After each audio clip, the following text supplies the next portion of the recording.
నువ్వు హేళన చేసేవాడివైతే నువ్వు ఏనాటికి పైకి రావు. నువ్వు హేళన అనుభవించేవాడివైతే పైకి వస్తావు. గమనించాలి. నువ్వు విమర్శించేవాడివైతే నువ్వు పైకి రావు.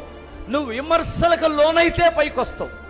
నువ్వు నిందల మోపేవాడివైతే నువ్వు పైకి రావు, అస్సలు రావు. నువ్వు నిందల పడేవాడివైతే పైకి వస్తావు.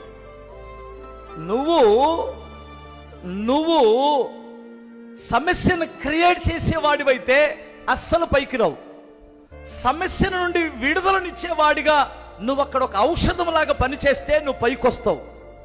సేవకులు కావచ్చు, పరిచారకులు కావచ్చు, సంఘ బిడ్డలు కావచ్చు. నువ్వు సనిగేవాడివైతే నువ్వు ఎన్నటికీ పైకి రావు. సంహారకుడి చేతుల్లో పడి చచ్చిపోతావు. నువ్వు సనగకూడదు. నిన్ను బట్టి ఇతరులు సనిగినా పర్వాలా, నీ అభివృద్ధిని చూసి సనుగుతారు, నీ ఆశీర్వాదాన్ని చూసి సనుగుతారు. అసలు ఎక్కడ లొంగకూడదు.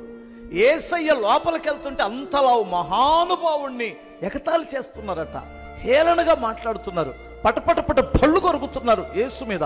లోపలికి వెళ్తుంటే వీడు పెద్ద బొతికిచ్చాడంట అని పళ్ళు కొరుకుతున్నాడు. కొట్టలేకపోయారు కానీ పళ్ళు కొరికారు. ఆయన ఏం పట్టించుకోకుండా లోపలికి వెళ్ళి తలితాకుమి లే, ఏయ్ చిన్నదానా లే అన్నాడట. అంతే. ఆయన నోటిలో నుంచి వచ్చిన జీవ వాక్కు ఆ చచ్చిన బిడ్డను